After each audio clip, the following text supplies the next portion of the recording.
Good evening. My name is Barbara Thoreau, and I'm president of the Friends of Missoula Public Library. And I'd like to welcome our small and mighty audience here at the Missoula Public Library, and to all of you out there in the land of MCAT. We're here with our second program in our series called A New Way to Library. And what we are going to be doing today is talking about a concept called culture houses, and then I'll turn it over to other people here who are with Spectrum UM. I have Nick Wethington, who is, I love his job description. Nick is Spectrum UM's museum coordinator and making and tinkering expert. He'll share about the mobile cultural makerspace that was created and partners with the Flathead Reservation. And Natalie Wolfram is the Associate Director of the Broader Impacts Group, Spectrum's parent organization at UM, and she'll talk briefly about community-based co-creative approach to education and learning, which is why we just left her first PowerPoint slide up here to do all of that. So I just thought I'd briefly introduce them so you have a concept, and we'll leave room, we hope, for some Q&A, but we do like what we're talking about, so hopefully we won't get too carried away. What I wanted to start out doing was talking about the concept of a culture house and why a culture house became something of interest to this whole library project. As part of the Friends, I've been involved for, I think it's close to 7 years now, with talking about designs and concepts and plans and ideas.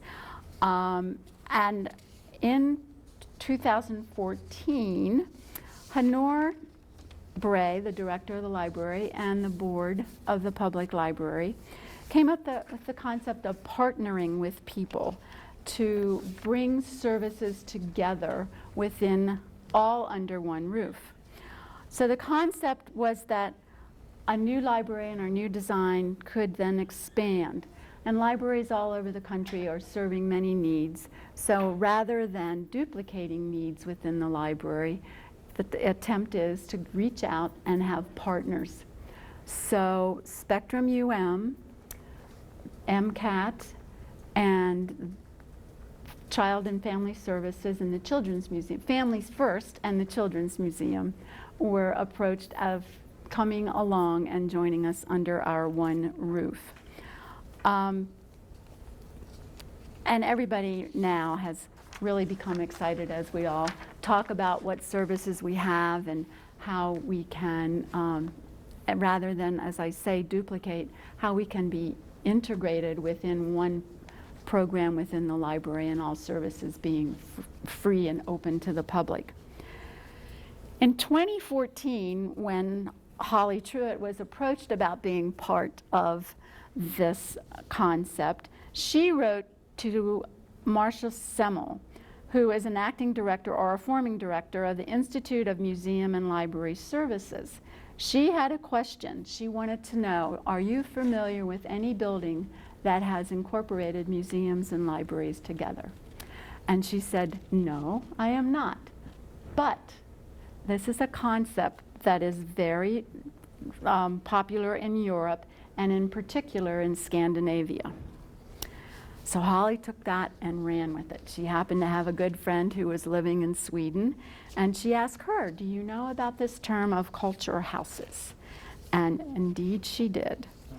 So in October of 2015, there was a group of 9 of us, 5 people from Spectrum UM and 4 from Missoula Public Library.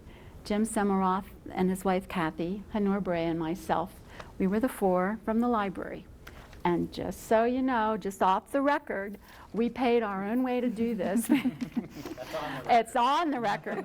I'll put it on the record, yes.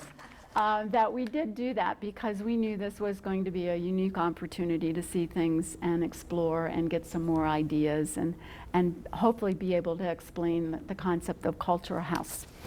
We went to Stockholm, Sundsvall, and Honnestad. I'm sure they're pronounced differently in Scandinavian and in Sweden, but that's how I pronounce them. And saw 3 different types of culture houses.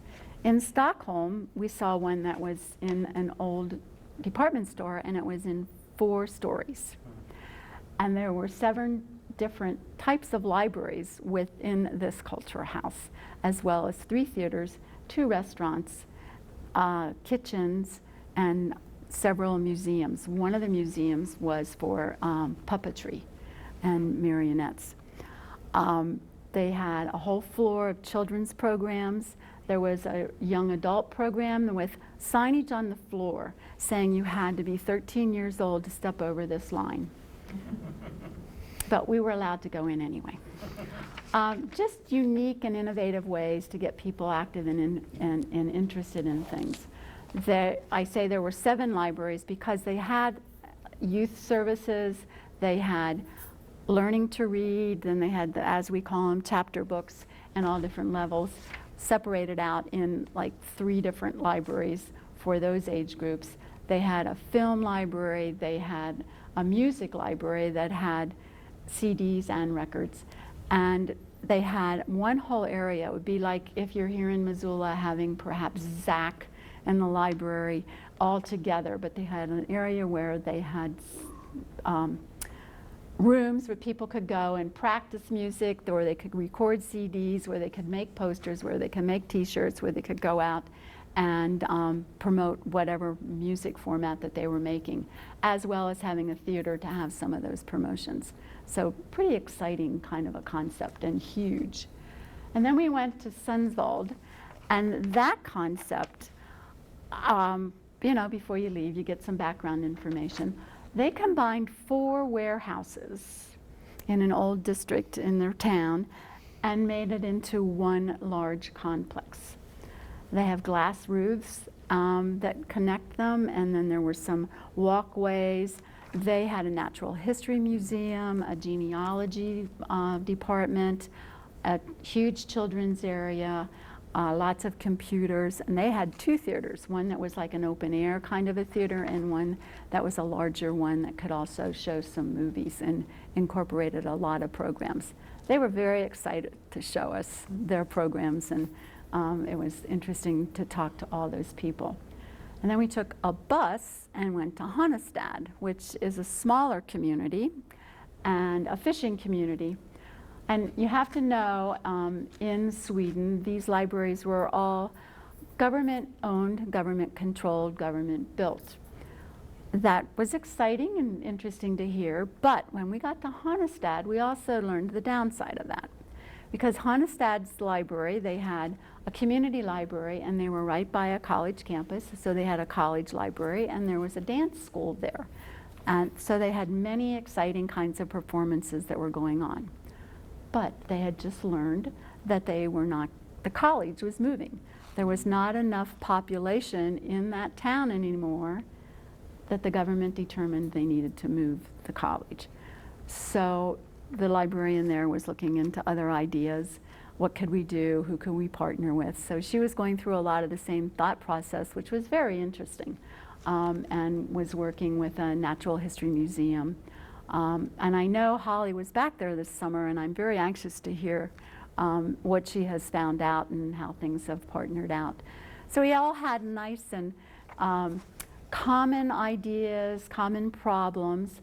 We also visited, as I would call them, traditional libraries. But again, just to see the excitement and the things that were going on.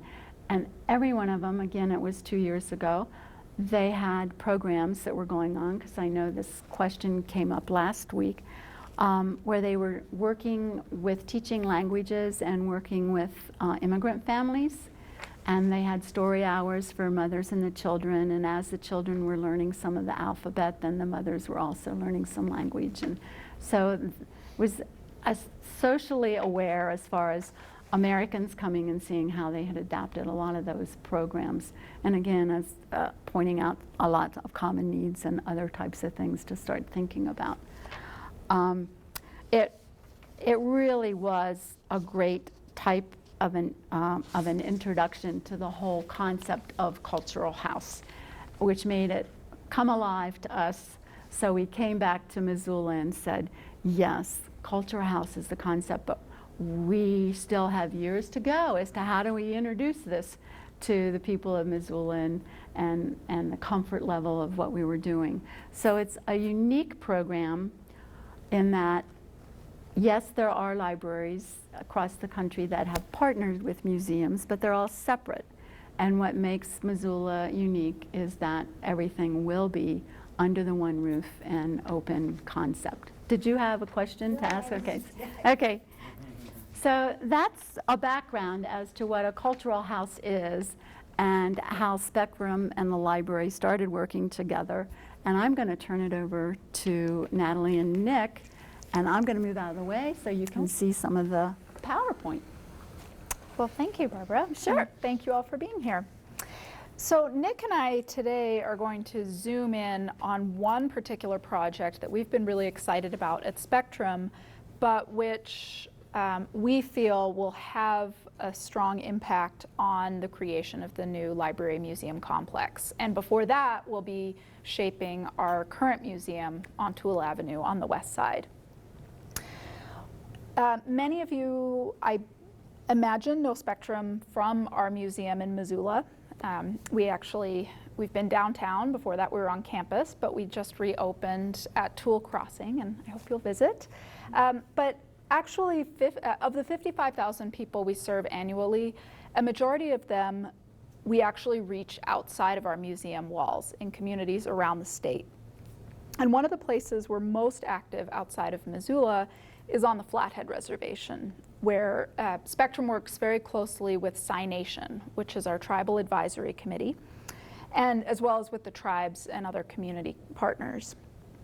So today we're going to be focusing on a particular project that grew out of our collective impact efforts with these partners on the Flathead Reservation, and it's called the Cool Itkin Truck. It's a mobile cultural makerspace, and it gets its name from the words to make in Salish and Kootenai. But before that, I'll just give you a little bit of background on our approach, which we also hope will inform our practices as we come together under one roof. So our director, Holly, has been at the helm of Spectrum for almost a decade, and we're about to turn 10. We're going to have a party. We had been working on the Flathead Reservation for quite a number of years, but in 2013, Holly had a year-long fellowship, and she decided to explore the question of how can we more deeply engage with the communities we serve, and how can we really put the community in the driver's seat to co-create rather than following the traditional outreach model of one and done, going in, doing something, and driving home.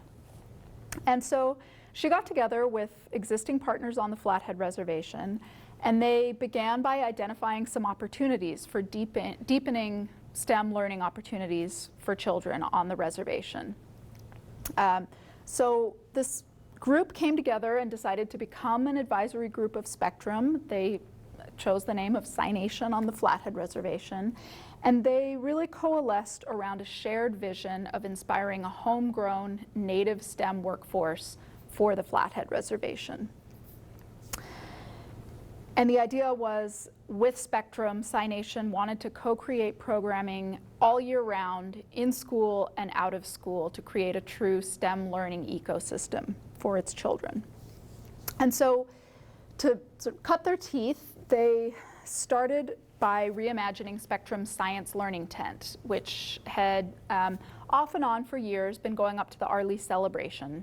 And it was a big tent. It had fun, hands-on science exhibits and activities. It was popular. But Sign Nation was interested in thinking about how the Science Learning Tent could be more culturally relevant and more closely tied to the tribe's own workforce development priorities, which included the natural sciences and the health sciences.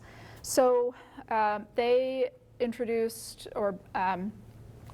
a number of practices. They wanted to be sure that we always had native local STEM role models who are representing the kinds of career pathways that kids could pursue. They also brought in high school near-peer role models and worked with us to adapt our exhibit and activity signage so that it really highlighted the local landscape, the local culture, and connections to the local workforce. This was incredibly successful.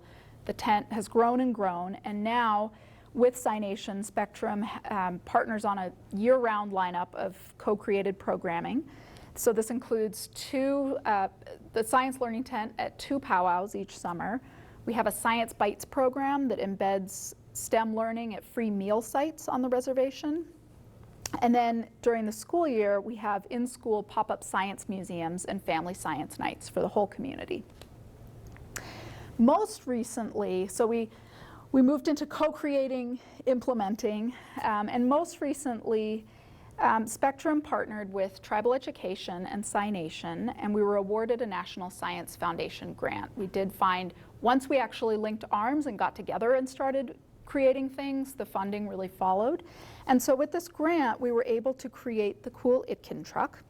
The concept is that the truck it's a mobile makerspace, and the activities in it weave together conventional making and tinkering, and Nick can talk more about what that is, and cultural ways of making and tinkering. And our premise, which the research is starting to bear out, is that when kids have cultural entry points into STEM or making and tinkering, they're going to engage more deeply, they're going to have more fun, they're going to stick around longer, and we think it's going to make a deeper positive impression on them. So I'll turn it over to Nick to talk a little bit about what the truck looks like and what it's been up to.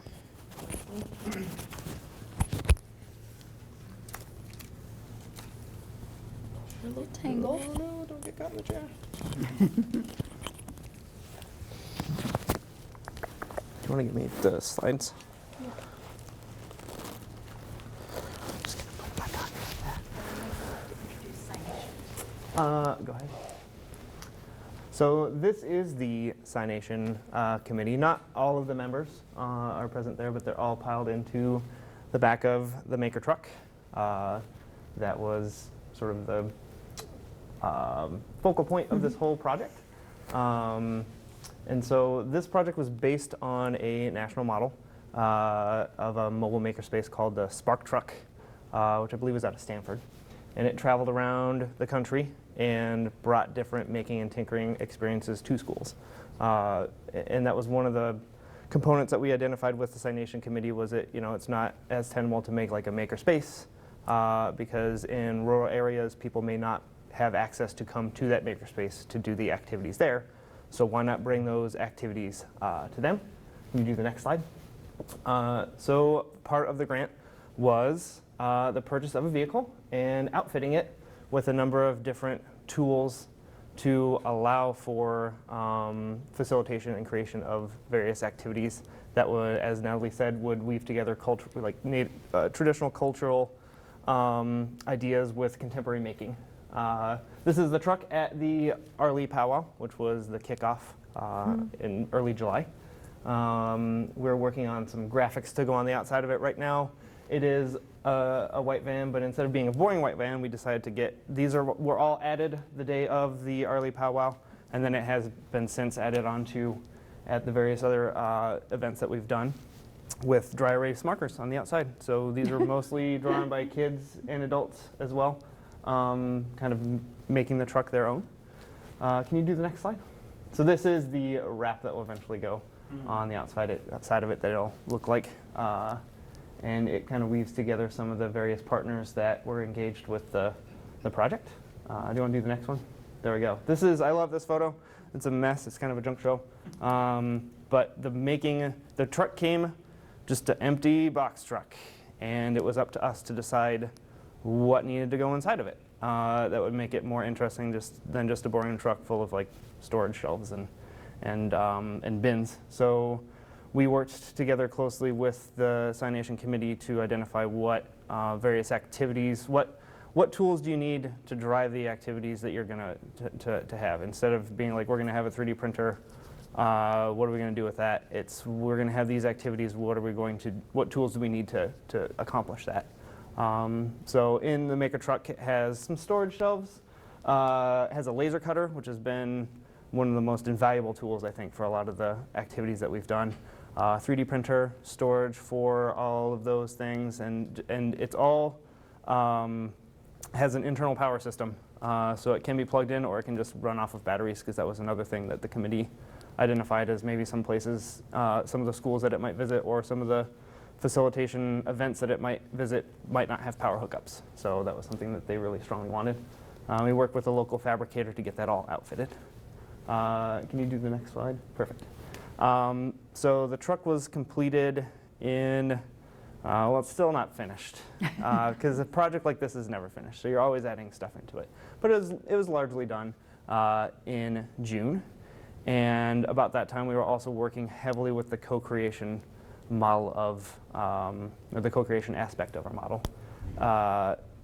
So playing with the activities and kind of identifying what activities we wanted to facilitate at these various events and at schools.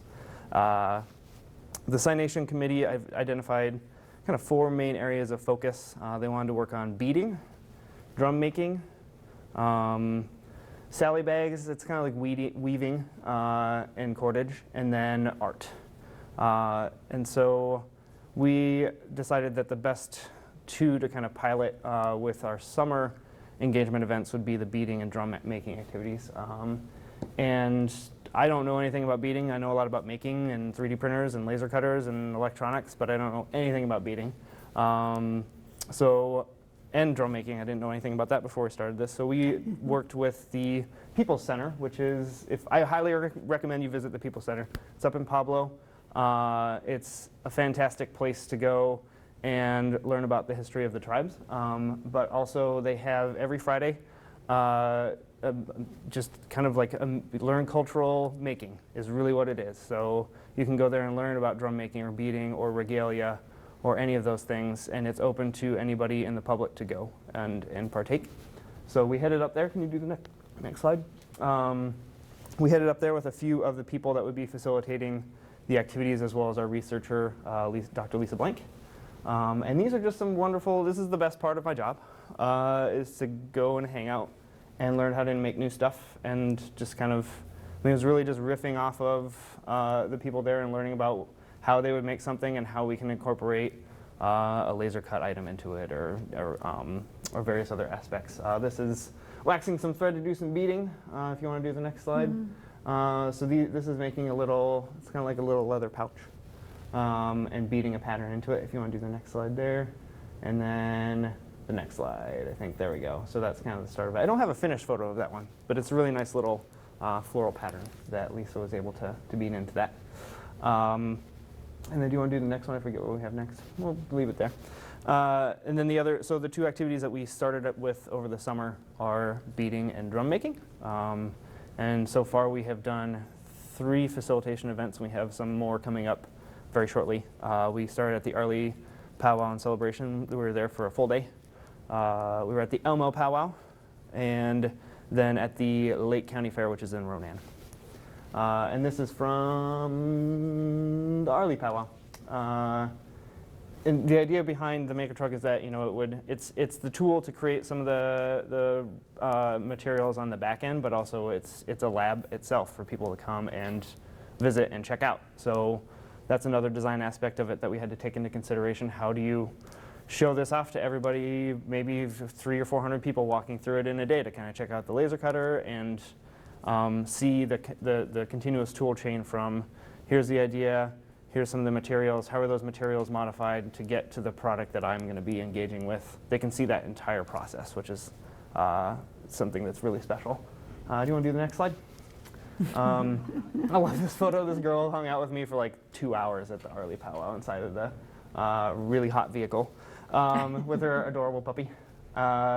So everybody was able to come in and check out the laser cutter, learn about that technology, learn about 3D printing and that technology, and then just kind of generally chat about the vehicle itself and how it's used to support these things. And then it's nice to be able to ask these kids, what school do you go to? We might be coming to your school in the fall. Do you want to go to the next one? There we go. So I always bring stuff, and I'll pass these around. The drum making, these are some of the actual drums that kids have made. And these were designed with people at the People's Center as well as Spectrum. So those are just made out of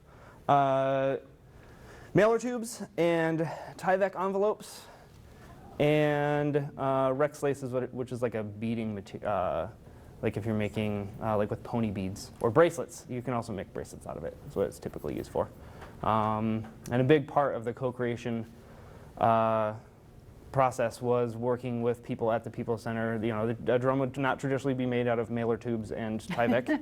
It would be made out of wood and rawhide, and you would have to soak the rawhide and then put it over there, and it would take days to dry and stretch out, and that process itself is really involved, so you can't use necessarily those materials. How do you replicate that process with easily available off-the-shelf materials? And another component of that is, you know, if we did buy a bunch of rawhide, that is kind of taxing on the local ecosystem as well. So developing activities and things for kids to take home that were made out of commercially available materials. It took a lot of different prototypes. I tried a bunch of things that did not work for drums. But Tyvek mailers, actually those are mostly mailing items, which is just weird. I don't know why that's weird to me, but it's kind of weird. So the drum head is actually laser cut on the laser cutter. And then, I can just kind of turn those out. And again, that's something that the kids can see being laser cut and then go and make a drum. They kind of have an understanding, like this didn't just come out of a box somewhere from, you know, China or whatever. Like it was actually like somebody had to put the thought and design into making the drum head, and they can see the file that I generated to actually do the laser cutting and kind of learn about that process. Do you want to go ahead with the next slide? And this is the drum making station at the Elmo powwow. It was pretty mobbed by kids the whole day, which is what you want. Do you want to do the next one there? And then these are some more photos of kids engaging with the drum activity. And again, at all these events, we had role models present to share the cultural aspect of these and help facilitate make the drums. Do you want to do the next slide there? There we go. This is one of my favorite photos ever. Because you're at the powwow and it's great and it's the celebration and everybody's dressed up in their regalia and they'll come and like play and they're like, oh, I gotta go dance. So this is making this is the other activity that we did over the summer and that we'll continue to do, is beading. And how you do beading, which again I learned in like June, is you have a material that you're beading on. It's called Pellon. I think traditionally it would be made out of, you know, like really soft rawhide. And then you put the centerpiece in there, which is the cab, is what it's called. And then you kind of, you lace the beads around it. So you kind of tie them down and then go and then tie them down and then go and then tie them down. These were both, I don't know if those ones were made by kids. Those ones may have been made by adults. But the process generally is I make so the centerpiece, the cab, is laser cut on the laser cutter. We had a number of different animals and images from the Flathead Biological Station. They were all, they designed them there. They have a laser cutter and a bunch of other really neat tools. And so those designs were made by somebody at the Flathead Biological Station, which is a really nice local tie-in because that's right up on the Flathead Lake. And then the kids would glue them to the Pellon and bead around them. And again, there would be somebody there to help them learn how beading works. They get to learn about the different materials that you would bead on, and then think of things like, you know, if you want to make a necklace out of it, how would you do that? Because adding their own component to it is also a really important part. It's not you do this, then you do this, then you do this, then you do this. That's not what making is about. It's about exploring it on your own and asking questions and saying, how do you think you would do this? Why do you think you would want to put the cab on first versus the beads? What do you think would happen if you did the reverse? And kind of asking those questions. Same thing with the drum. Like if the drum is looser, what's the sound going to be? If it's tighter, what's the sound going to be? Do you want to start here or there? Do you want to go to the next slide? And that's another great shot of making the drum. And you can see some of the components there. You know, it's the mailer tubes. They can put electrical tape around it to kind of change the color of just a boring mailer tube into something a little bit more special. And then lacing that piece of laser cut drum head over the top of it. And then do you want to do the next one there? That's a great little one to end with. So that's one of the kids at the Arlie Powell that made a really beautiful, it's a heron, I think it's a blue heron that's on that laser cut piece. We're going to continue with this project through December with the NSF grant, and we're going to be facilitating activities in, I think, 7 different schools on the Flathead Reservation, as well as tribal PIR days, which is it's for all the teachers, and that's coming up on Monday. So we're going to be working with all the teachers to teach them some of these activities and share some of the things that we've learned. And then we're going to be in the schools with the drum making and beating activities, as well as we're working on, this is actually my first prototype of a cedar basket made out of, again, mailer components. They're very popular to make things out of. So these would traditionally be made out of cedar and sinew. We're making them out of cardboard, and I can kind of laser cut designs on the front and back of them, and then the kids will be doing all the other part of it. So this one is a little bit more, since we'll be in the classrooms and have a little bit more direct facilitation time, we'll be doing something a little bit more involved that will take a little bit more of their design to kind of go into it. Do you want me to hand back over to you? Sure. All right, let's see if I can get this off here. Thank you. So the final circle on that diagram before was about capacity building. Our goal at Spectrum when we're working with communities is to become less and less essential as the community really takes ownership over whatever it is we're doing. So to that end, when we wrote this grant, we wrote it so that the truck belonged to tribal education, and it lives up at the People's Center so that it can, the tribes can really use it however they'd like to. Spectrum has use of it as well, and so we're really hoping this stays on the reservation in the community it serves. So now we're looking at how this kind of work will influence our current space and our future space. So we're hopeful, it's not secure yet, but we'll hope we'll have some funding to do some elder engagement in our current museum. So we'll have hours when you can come in and learn how to bead or weave a basket with a tribal elder who we've already worked with or from our local community. And then as we participate in the design process of the library museum complex, we're also thinking about what kind of space we can create that would be inviting and cozy, where we could have circles to get together and bead, and to share some of the artifacts created through projects like this, and artifacts that reflect our or Montana's Native American heritage. So, any questions?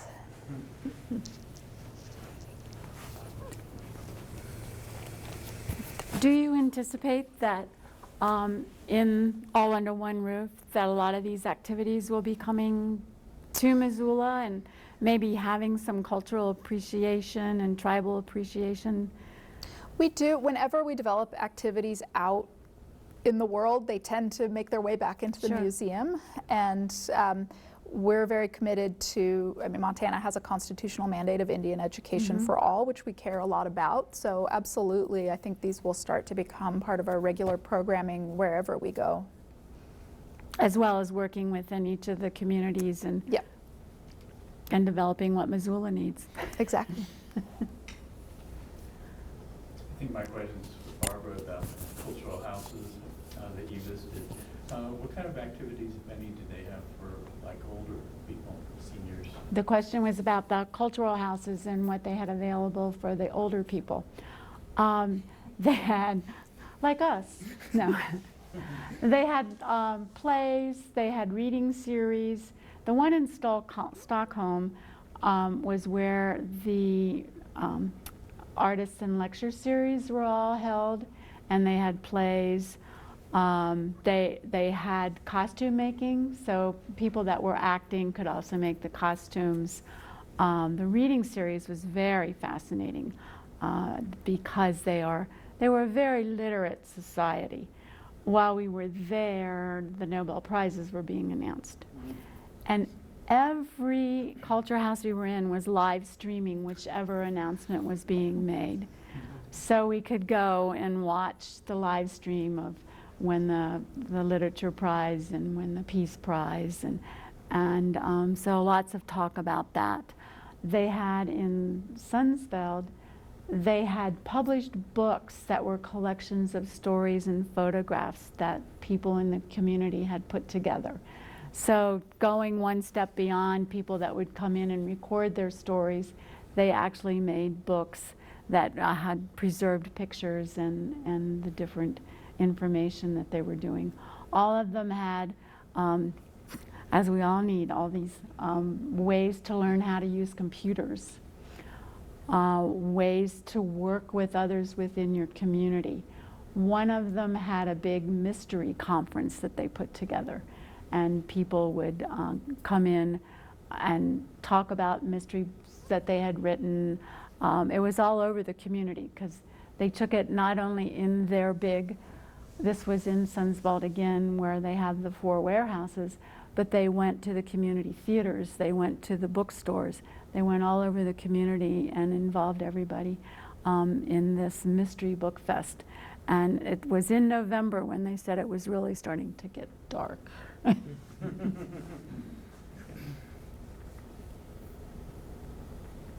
There are, I forgot to point out, and for those again in the MCAT audience, there are photographs and a description about the cultural houses that are in this large meeting room right now. So I'd invite you to look at the larger photographs, read Holly's article that she wrote about it, and then I have a map for those of you that need to know where things are, and then I have some further photographs from inside. One of the ones, and I think we can do that within Missoula too, with local art and native art. And their children's department, they had a local children's illustrator that they took his illustrations and mounted them on circles throughout the ceiling. So you'd go and you could see things with the artwork. And there was one that had bright yellow arches that was over a web server kind of area that people could identify. So wonderful uses of color and lots of glass for light to bring things in and to bring other people in.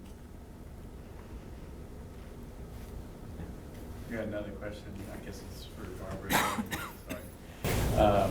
On these cultural houses, I was interested in them calling it a house, this idea of a home. You know, I just think about how people use this facility or libraries in general, which is you come in, you do something, you leave, rather than being at home.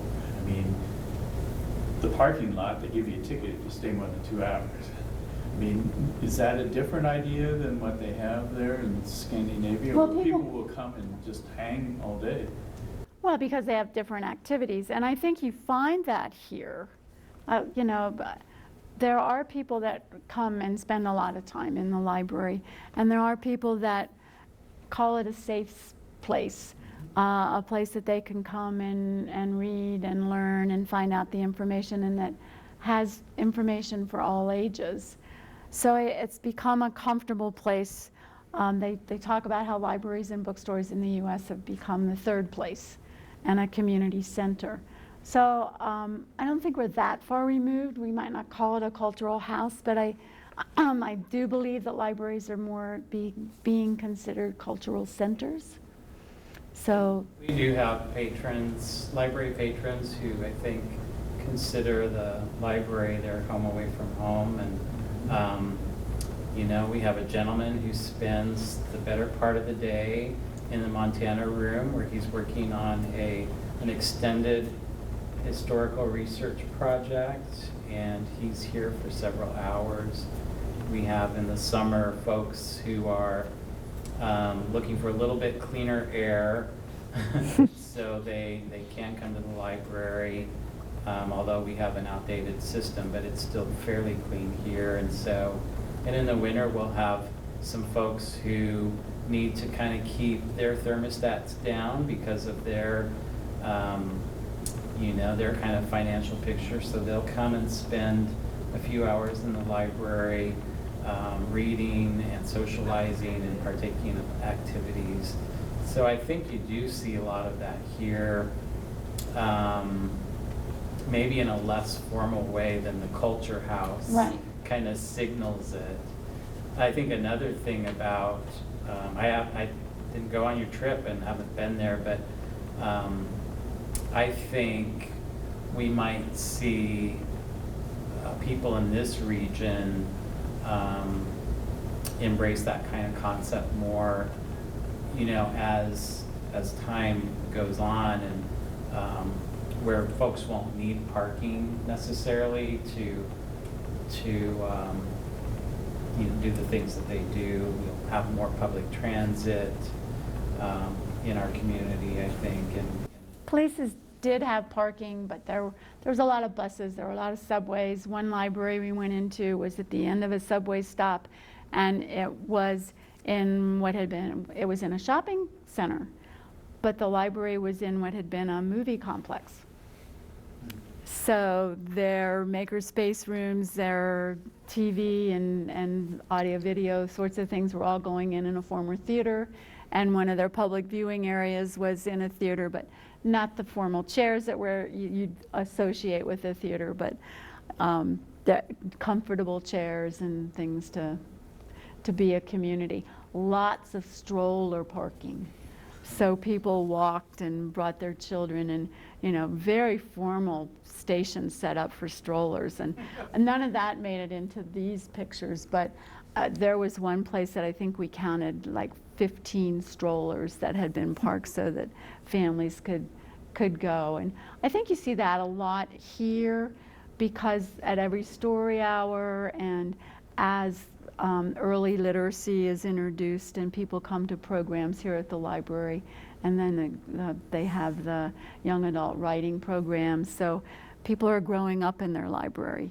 And now for the elderly, we have programs that teach us how to use those phones and those iReaders and those makerspace things. You know, I think it's fascinating to learn how to do something on a 3D printer and go from there. So I think the United States is catching up a lot with that, and which is why, again, the concept of a new way to library came about, so that rather than duplicating services, try and have those services under one roof and work with social workers to work with people, as well as providing programs and meeting space and exciting things to do.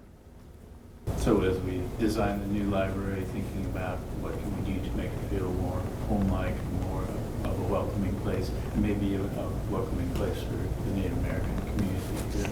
You know, I don't know if there are changes in terms of design. Maybe you have experienced that, which would make it less institutional, maybe, more culturally accessible.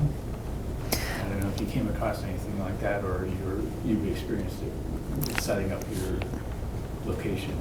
Well, and I also was not on this trip, but in the design of our current space that just opened, we tried to import some of the concepts from these culture houses, including comfortable sort of living room or community room environments. So to try to create that third place so that people feel like it's their museum.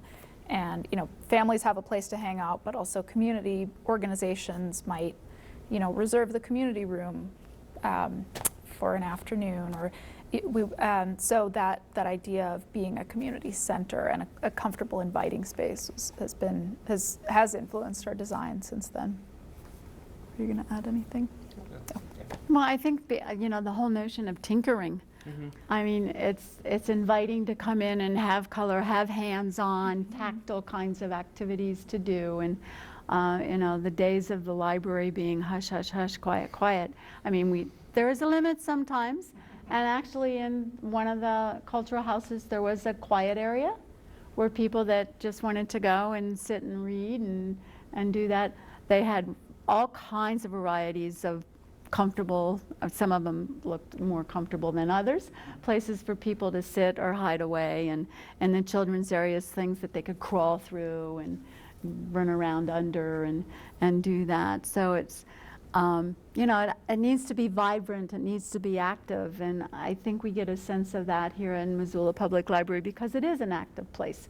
And if you're up there in that grab and go section where the new books are, people are in there talking about things, or in the videos, people are talking about things, and anybody that comes into this area during a story time, or when the food bank is here in the summer and doing the free lunch programs and all that kind of activity. It's an important part of being the community. And you know, all of your spaces, all the Spectrum UN spaces are exciting and colorful, and there's things to do and buttons you can push, and you know, and as you're watching it, you know, a small child will watch it and think it's all fun, but have no idea why it moves that way, and then after a while they'll go, oh, I can follow this. And then, you know, I happen to have a son that's a science teacher who would just love to stand there and explain that all to everybody as to what principles are going on. But so a display and an activity takes on many things depending on the age of the person that's there playing with it, so or learning from it. I wanted to ask, in your signation project, how, I mean, you were talking about having the learning people, the tribal people that are, you know, kind of helping with that. And how much do they get a sense of the why behind all of this stuff? You know, and I was thinking more cultural. It's like when they, you know, before mailing tubes and stuff, they had, you know, they were using specific materials for specific reasons because it was tying them into the natural world, and it was honoring, you know, the animals that gave their skins and that sort of stuff. You know, I'm just wondering how much that is pulled into the maker events. Sure. I'll pass that over to you. Right there. So a big part of that is engaging with the role models. The role model piece is, I think it wouldn't feel genuine without the role model piece, and also that, you know, tying people to others in their community that are making things and that are sharing this cultural knowledge, I think, is another important piece of that. So really that's where the role model part comes in. You know, this is a representative example of a drum that would have been made by somebody historically.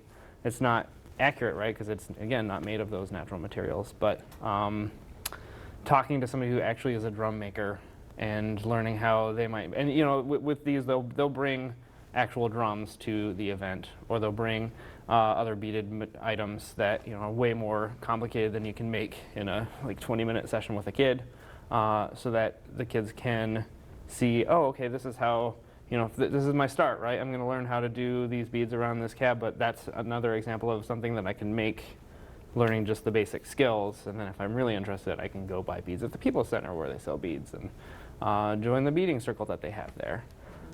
So do you feel like that answers your question? Well, and I know that with many of our native tribes, you know, family is defined differently than we do, and it's much more extended. So they have their aunties that are, you know, the beaters or the storytellers or whatever, and you know, I think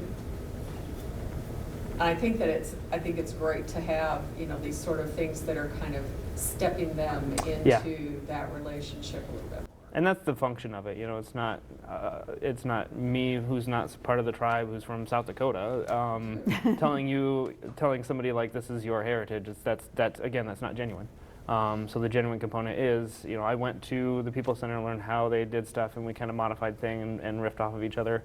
By having people present that do that and learned it from their auntie, who learned it from their auntie before them, who learned it from their grandma before them, you know, how to do beading. I think that's the part that's really important in the genuine using that piece. as a bridge into the technology. That's fabulous. Yeah, and that's where it's been, you know, it's really cool to see the laser cutter in action, and then go and make a drum, and then think about, oh, how can I use this in school, And I mean, there's places like the S&K Electronics. You know, we chatted with them quite a few times about they wanted local people to be able to work there.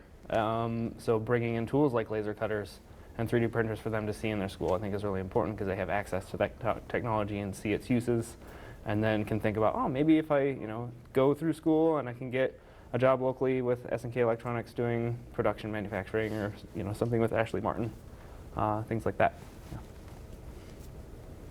Yeah, I think it's all very exciting, and this just opens up other ideas and concepts, and I want to thank both Natalie and Nick for sharing what they're doing, and I look forward to working with you many more times.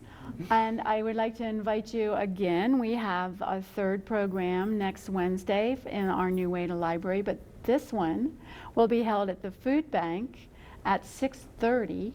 And at the food bank, there's a spectrum and a library center called the Empower Center. So hopefully that will be open and you can see it. But the program itself will feature Liz Carlisle reading from her award-winning book, The Lentil Underground. So it'll be a wonderful way to see what happens at the food bank and continue exploring all the wonderful things that can happen under one roof. Thank you so much. Thank you.